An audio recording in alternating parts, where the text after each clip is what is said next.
Oui. Ah, OK. Dans le fond, on a vu le dépôt du rapport de la vérificatrice générale aujourd'hui. On a vu que les délais continuent à s'allonger, qu'il n'y a rien qui a été changé depuis que ce gouvernement-là dit qu'il s'attaque au problème des délais. On est rendu au 3e ministre de l'Immigration en 4 ans.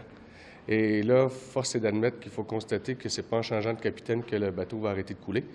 Je trouvais que cette ligne-là était excellente. J'ai félicité Éric Couture de me l'avoir donnée. Présentement, il y a un problème. Le gouvernement ne réalise pas que ce sont des gens. On fait affaire avec un gouvernement qui traite les dossiers d'immigration comme si c'était des numéros. Et les gens, pendant ce temps-là, vivent des drames impossibles. Et les délais s'allongent. Et c'est encore plus long pour les réfugiés. Donc, franchement, là, il y a un sérieux coup de barre à donner. Au niveau, au niveau du ministre et de son cabinet, mais au niveau carrément de la structure même du ministère, qui est le ministère de l'Immigration, de la citoyenneté des réfugiés, ça ne va pas bien. Et on le dit et on le redit depuis que le Bloc est revenu en force à Ottawa depuis 4 ans. Et pourtant, rien ne bouge. Et tout ce qu'on voit, c'est des échecs à chaque fois de plus en plus grands. M. Miller, en réaction au rapport, a dit qu'il était très préoccupé par les délais. Il a dit que c'est une question de vie. Les délais, c'est une question, un peu comme vous venez de dire vous-même. Alors, est-ce que c'est satisfaisant d'entendre ça? Mais non, c'est pas satisfaisant d'entendre ça. Le ministre Fraser, si je me souviens bien, ça se passait en janvier 2021, annonçait en grande pompe, il venait d'être nommé après l'élection, il annonçait en grande pompe l'injection d'argent pour avoir plus de ressources au sein du ministère. Il nous avait dit, je pense que c'était un plan de 85 millions de dollars de mémoire là, en janvier 2021. Il nous disait, d'ici 1 an, les délais seront revenus à la normale. Ça, c'était en 2021. En 2022, c'était pas revenu à la normale. Puis là, on est rendu en 2023, c'est toujours ça s'empire, en fait. Donc, c'est pas, je pense même pas que c'est en injectant de l'argent nécessairement. C'est carrément en regardant comment la structure fonctionne. Il faut constater qu'il y a un échec au niveau de la structure même d'IRCC. Si on fait pas ce bilan-là, si on fait pas ce constat-là, bien, on pourra jamais régler le problème. Parce que si on n'admet pas qu'il y a un problème, c'est impossible de le régler.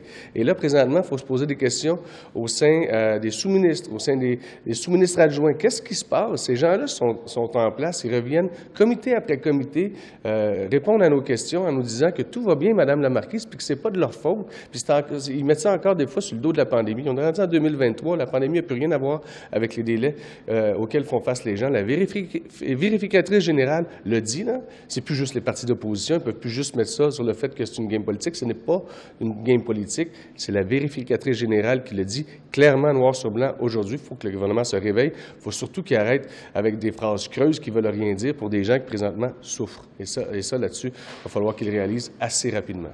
La vérificatrice dit que le ministère ne fait pas de surveillance des solutions qui sont mises en place, des outils, par exemple, des nouveaux outils qui sont développés, qui ont été annoncés. On peut se rappeler, par exemple, par le ministre Fraser, des nouveaux investissements pour dire on va moderniser le système, on va avoir un modèle, des demandes qui peuvent être soumises électroniquement, par exemple. Bien, elle dit, bien, il n'y a pas de suivi qui est fait sur l'efficacité de ces mesures-là, puis peut-être même ça contribue au problème. Alors, sur ce point-là, là, vous en pensez quoi? Bien, sur ce point-là, s'il n'y a pas de suivi, ça veut dire quoi? Qu'est-ce que ça nous raconte? Qu'est-ce que ça nous dit? Ça dit qu'il n'y a pas de rigueur. Lorsqu'on travaille, peu importe le domaine dans lequel on travaille, que ce soit vous comme journaliste, mais que ce soit un professeur, un médecin, il y a des suivis qui se font lorsque on traite un problème. Et présentement, s'il n'y a pas de suivi, c'est qu'il n'y a pas de rigueur au niveau du travail des gens qui travaillent au ministère. Et il y a aussi quelque chose en politique qui s'appelle l'imputabilité ministérielle. Et là, présentement, c'est clair, là, c'est jamais de la faute du gouvernement en place, c'est toujours la faute du contexte ou de l'actualité, mais jamais, jamais, c'est de la faute du ministre ou du premier ministre. Puis ça, on le voit dans plein de dossiers, spécifiquement en immigration. Il n'y a pas de reconnaissance que le ministère doit être blâmé. Et donc, c'est ce qu'on appelle l'imputabilité ministérielle. Ils n'y croient pas à cette imputabilité-là. Tout ce qu'ils font, c'est changer à chaque fois le ministre plutôt que s'attaquer au fin fond du problème. Et ça, c'est sérieusement très grave. Quand on se dit que Tout le monde l'a dit, là. Le pire ministère, le ministère le plus dysfonctionnel présentement à Ottawa, c'est le ministère de l'Immigration.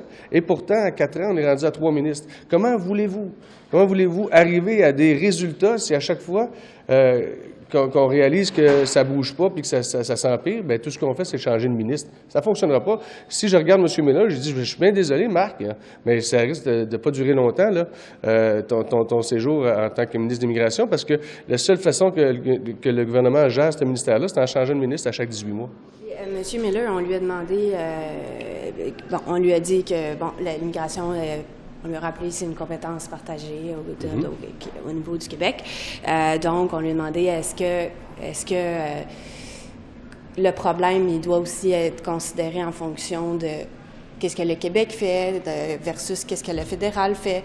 Et donc, on lui a demandé est-ce qu'il y a une part du blâme, selon lui, qui revient au Québec. Il n'a pas blâmé le Québec, mais il a répété que la cible du Québec, en termes de réunification familiale, il ne la trouve pas assez élevée et il trouve que ça engendre des délais au niveau du fédéral. Alors, vous lui répondez quoi? Je lui réponds de s'occuper de ses affaires, puis que la vérificatrice générale, elle fait le constat de ce qui se passe au fédéral puis pas au provincial. Fait que s'il veut analyser un rapport de la vérificatrice générale du Canada, qu'il analyse en fonction des champs de compétences, et elle ne fait que parler du fédéral. Lorsqu'un fonctionnaire fédéral prend 2 ans avant même d'ouvrir un dossier de réfugié, Québec n'a rien à voir là-dedans. C'est simplement le résultat d'une inaction du gouvernement. C'est pas normal que juste pour ouvrir un dossier, ça prenne 2 ans. Ces gens-là sont des réfugiés. Souvent, sont passés à travers les affres de la guerre. Sont souvent peut-être même des réfugiés climatiques. Ils ont vécu toutes sortes d'affaires. Ils arrivent ici. Puis, ce qu'on leur dit, c'est attendez, dans 2 ans, on va ouvrir votre dossier, on va commencer à regarder pourquoi vous êtes rendu ici. Ça n'a pas de sacré bon sens. Et ce gouvernement-là ne peut pas dire que c'est la faute de Québec. Lorsqu'un fonctionnaire fédéral, ça y prend 2 ans avant d'ouvrir le dossier. Et je ne blâme pas un fonctionnaire. C'est pas de la faute du fonctionnaire. Si lui, ça y prend 2 ans pour ouvrir le dossier, ça veut dire qu'il y a une maudite pile de dossiers en arrière. Puis ça fait 4 ans qu'on le dit ici depuis qu'on est revenu en force à Ottawa, puis qu'il n'y a pas eu de changement, puis que les seules annonces qu'ils ont faites, il faut constater que c'est des échecs. Le 85 millions de sur l'Inde, le Canada va annoncer, Mme Joly va annoncer tout à l'heure qu'il y a des diplomates canadiens qui ont été rapatriés au cours des dernières heures. M. Trudeau l'a confirmé aussi.